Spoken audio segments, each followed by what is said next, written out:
Hey guys, it's Wahima, but just call me Wah. Melanated! Happy New Year! Welcome to another episode of Morning Tea, where we sit in our sleepwear and discuss current events. Today's tea is jasmine green tea. You know, new year, new me. Lemon water and jasmine green tea in the morning. I actually enjoy jasmine green tea. Not regular green tea, but jasmine green tea gets me through, you know what I'm saying? Adds a little brightness to the grass. I hope you had a fantastic holiday and a wonderful new year. This is my first morning tea of 2018, and guys, we are starting off strong. Morning tea will be coming out every Tuesday, hopefully. I am gonna do my best every Tuesday, hopefully, you know. Let's get started with some pop culture tea. Here's the tea.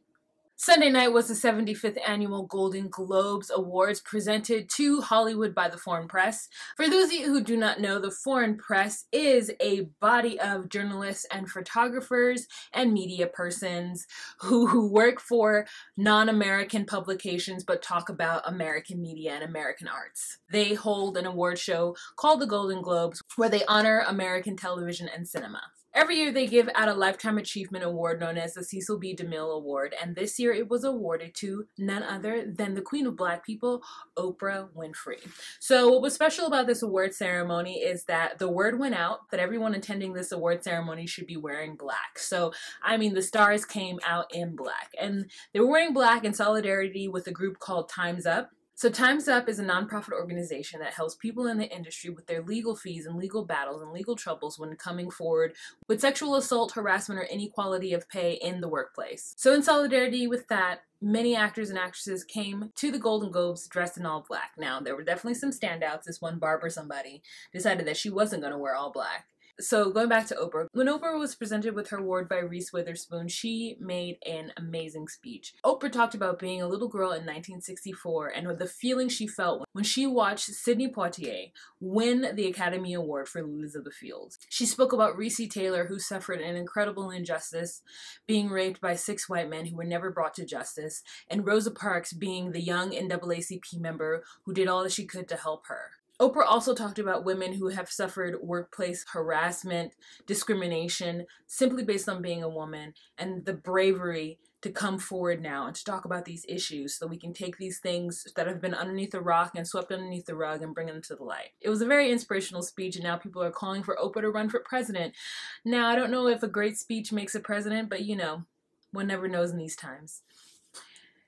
Next thing in pop culture is this a-hole. So, in case you guys have not heard of Logan Paul, which if you haven't, you're absolutely fine, but if you have, everyone on YouTube has thrown in their 50 cents talking about this guy going to Aokigahara Forest in Japan. It's also known as the suicide forest, where people have been known to go there and commit suicide.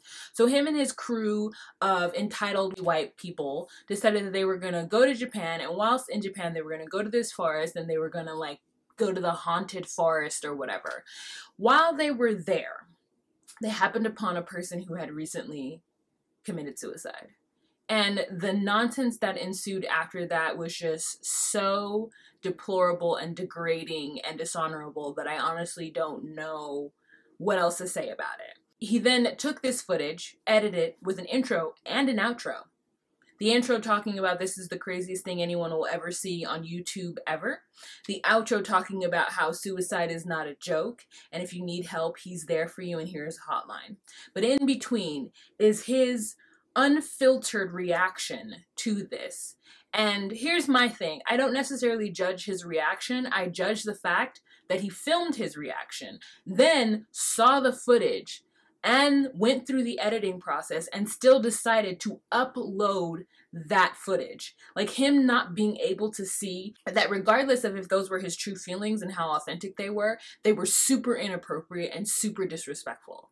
And he put this video up, and it's gross, and it got taken down. But the thing that makes me the most upset is that it was up for a couple of days before anybody flagged it to take it down. The power that this person has because he makes a lot of money for YouTube is insane. My little videos get demonetized without even a thought. I have to ask someone to review my videos personally so that they are not demonetized. And this joker show a dead body in the thumbnail and in the video. of a person who's recently committed suicide. This is what white privilege looks like on YouTube. Oh, next we have my new favorite baddie. Cardi B was my favorite baddie for 2016 and 2017. For 2018, it's Amara La Negra. She's a Dominican woman based in Miami. She's a musical artist. She has a giant fro. I mean, this girl is beautiful. And she represents being an Afro-Latina to the fullest. To the point where there have been people in the Spanish community and in the Latinx community who have made fun of her, saying that she's using her blackness or her Africanness as a ploy, that she's taken melanin pills in order to appear darker. Someone even showed up to something as her in blackface to make fun of her. Someone who's so proud of being of African descent in the Latino community. I mean, let me tell you, like, it's pretty bad in a lot of Latin countries when it comes to Afro-Latinx people. They have taken on the identity of the colonizers and refer to themselves as being Spanish or refer to themselves as not being black or something other, as though being black is shameful or bad. It happens. Colonialism. What are you gonna do, right? But this is a woman who's standing up and saying, no, I'm Afro-Latina. I can still be black and speak Spanish. I'm black and I'm Latina, which is like, duh, that's like being black from America. Why would the American black person say that they're Spanish or they're French or they're Dutch or they're Scottish or they're English? Why would you take on the persona of the slave master? That doesn't make any sense to me. But I guess depending on your history and depending on how history is taught in your country, everyone has a different experience. And so for that, again, I try not to blame black people for the trauma that they have endured, because all they're trying to do is survive. So let me leave that alone. However, here's a woman who is celebrating herself, celebrating her blackness, and the first thing people do is tear her down or telling her she's using it as a gimmick. So there is a scene from Love and Hip Hop Miami that she has on her Instagram page where she's meeting with some, like, I don't know, music producer who tells her that she's taking the black thing a little too far, and what is Afro-Latina? Is it because she has an afro that she considers herself African, or what's going on? And you know, Beyonce will sell more records than Macy Gray. Like, all kinds of just racist, ignorant things. And she's fighting back with this man, and at some point she has to just walk out of the room because he's being so disrespectful to her and how she's taking the black power thing too far. Now she's doing the most, and how the music industry wants cookie cutter type Latina artists, and that's all they will accept. 5 days later, after that stupid encounter with that idiot, she was signed to a multi-album contract with BMG Records. So kudos to her. She's my favorite new baddie. Okay, let's move on to some politics tea. Here's the tea. Journalist Michael Wolff released his book last week or some odd weeks called Fire and Fury Inside the Trump Administration. I probably said that wrong, but I'll have it here so that you can see what the actual name of it is, where he exposes the first year of the Trump administration. He has many conversations, he says, over 200 conversations with aides and staffers in the White House, and how they all had this common theme where they feel like the president is a child. He's impetuous, he's impulsive, everything is about him, he's obsessed, he doesn't like to read things, he doesn't like to delve too far into policy, and they're all just kind of running around trying to corral this child who has tantrums every now and then. In it, he states that he had a conversation with Steve Bannon, where Steve Bannon allegedly says, quote, "The three senior guys in the campaign thought it was a good idea to meet with foreign government inside Trump Tower in the conference room on the 25th floor with no lawyers. They didn't have any lawyers. Even if you thought that this was not treasonous or unpatriotic or bad-ish, and I happen to think it's all of that, you should have called the FBI immediately." Michael Wolff is stating that Steve Bannon said this about Don Jr., Paul Manafort, and somebody else who was in the room who met with these people. Steve Bannon then, 5 days later, came back with a rebuttal, saying that he was not referring to Don Jr. as part of the treasonous stupidity of the situation. He's saying that he blames Paul Manafort because Paul Manafort was the senior most person in the room. Now, regardless of who he's actually blaming, his sentiment is true. And now he's trying to backpedal, saying that that's not what it was meant to be and it was taken out of context. Trump decided that he was going to get on Twitter, as he does, and call Steve sloppy. In fact, he referred to him as Sloppy Steve for having loose lips that sink ships. Trump decided he was going to hold a press conference talking about how he wasn't any of the things in the book. It's all slanderous, it's all lies, and that he's actually not stupid, that he's a genius. So then policy advisor Stephen Miller went on CNN and had an interview with Jake Tapper where he referred to Trump as a political genius, and he referred to the author as a garbage author with a garbage book.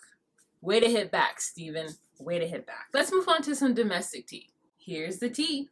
Move over, Jamaica. We've got a new black bobsled team in town. So there is a group of Nigerian women whose background is in track and field who just qualified for the Winter Olympics in bobsledding. The 3 women from Nigeria will compete in the women's bobsled, becoming the first athletes from Africa to qualify for the Olympics in the sport. They will also be the first Nigerian athletes to ever compete in the Winter Olympics. So I want to congratulate these women. I'm not even going to attempt to say their name because I'm going to butcher it, but here they are, and they look great. Okay, so this just in, apparently there is a fire at Trump Tower today. Only 2 people were injured, thank God. Many people are wondering what was that about. I'm not wondering, I don't care. But I hope that those people are okay and they don't suffer severely. So many people are like, oh, it's okay, let it burn. I'm like, New York City, you can't have a fire, girl. The whole city will go up in flames, you know what I'm saying? It's old ass city. So here's some international tea. Here's the tea. Libyan slave trade? Let's talk about that. There are thousands of Africans every year who migrate or who attempt to migrate to Europe for better opportunity. They travel north, they get to Libya, they get on some kind of boat, and they try to traverse the Mediterranean Sea. I've reported on this before, how people, I think they were saying at least 3,000 people a year die trying to make that journey from Libya or from the northern coast of Africa. I think I talked about it coming from Algeria the last time, to get to Europe to make better money for their families. For a while now, the EU has worked with the Libyan government to try to stop all of this from happening. Italy specifically has pumped lots of money into Libya to stop people from getting on the boats and traveling to Europe. So what that has caused is a bottleneck of refugees in Libya. Libya has now been accused of promoting a slave trade. There was grainy footage produced where you heard a man seemingly auctioning off another person, talking about how they're a good digger and they're great. They can dig holes, so if you need a digger, here's somebody, $400. This caused a lot of controversy throughout the world. I didn't even want to talk about it initially because it was just so upsetting to me. But I got a report, for those of you who don't know, there's a real live slave trade happening in Libya. Now, the Libyan government is denying it, and they're saying that they're going to investigate all these things, but it's not sanctioned by the government. But we all know that Libya is going through it, because after 2011, when Gaddafi was kicked out, it's kind of had a lot of civil war and been on the fritz. It's not even considered like a stable state at this point. So how can a country that has civil war happening really control or effectively look into this issue? I had to go eat real quick. Don't drink tea on an empty stomach, you guys. So Libya isn't even a stable state. So how are they going to really look into this? This could definitely be happening with all the unrest and uproar that's happening in Libya right now. So many things are happening in these refugee camps: murder, rape, robbery. I mean, it's just horrible. It's just deplorable conditions. Human rights activists have gone into Libya and are taking photographs, bringing it up to the UN, bringing it to light so that everybody in the world knows that this is going on in Libya. All right, Puerto Rico, y'all. So parts of Puerto Rico still doesn't have any power. The tourist area, the government area, places in San Juan have power, but there are a lot of places that do not have power. This one man was denied FEMA help because his roof was off, and they said that the damage was too much and they couldn't help him. So what kind of damage do you need for FEMA to help you? This man is living in a house with no electricity and no roof, and you know it's in the tropics, so it rains, and when it rains, he just gets wet. I can't believe this is happening. There's also controversy surrounding the death toll. Officially, they're saying that only 64 people died in the month of September due to Maria. But if you look at how many people died in 2016 and the trend of September deaths in Puerto Rico, there have been 500 deaths. I don't understand what is the point of lying about the death toll unless they're trying to cover up something larger, the fact that they're not getting the country fixed. But the fact is that they're not getting the country fixed, and so people are dying due to not having any electricity. There are people who get up every morning, go to church just to charge their electronics. It's crazy. You know what? I didn't even look into the Virgin Islands. I didn't even look into the U.S. Virgin Islands. Let me see what's up with them. I don't see anything new, but as of December 4th, power remains out for 60% of the territory. December 4th, 60% of the territory of the U.S. Virgin Islands did not have power. What do they need to do, you guys? What does the government need? What do the people of the Virgin Islands and Puerto Rico need to do for them to be respected enough by this country, for them to be fixed? They are a commonwealth. They are part of the United States. They pay taxes. They deserve to have power. That's it for morning tea. Oh, God, it's so frustrating. All right, you guys, that's it for morning tea. Something that I'm looking forward to this month is Proud Mary. I'm going to watch that. And MLK Day. All right, you guys, that is it for morning tea. If you have any questions, comments, or concerns and would like to join the conversation, please leave a comment down below. Otherwise, I will see you guys next week, and I hope you have a fantastic day. Bye.